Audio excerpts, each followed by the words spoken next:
Paano ko nga ba ito ginawa?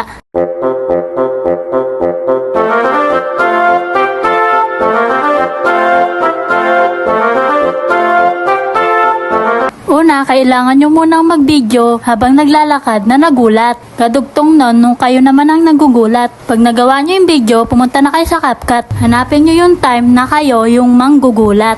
Tsempuhan nyo na lang dun sa saktong manggugulat kayo para maayos ang kalalabasan. Tapos sa baba, hanapin nyo yung split. Then pindutin nyo split at hanapin yung overlay. Pag napindot na yung overlay, yung video sa baba ipantay sa video sa taas. Tapos pindutin yung video sa baba, tapos hanapin ang mas. Pindutin yung horizontal, tapos i-adjust nyo na lang at ipantay sa guhit. Pag napantay nyo na, pindutin ulit yung horizontal, hanapin ang tether at i-adjust ito sa 2. Pero depende na rin sa lightings ng inyong video. Pwedeng 3 or 4. Kailangan guys, sakto yung timing, yung nanggulat at nagulat. Kayo nang bahalang magsakto guys, laro-laruin nyo na lang. Pag nahanap nyo na yung saktong video, ganito na yung kalalabasan yan.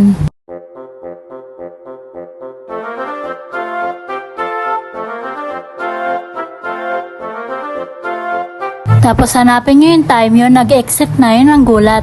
Pindutin ang split, tapos i-delete na yung natitirang video sa dulo. At ganito na ang kalalabasan nito.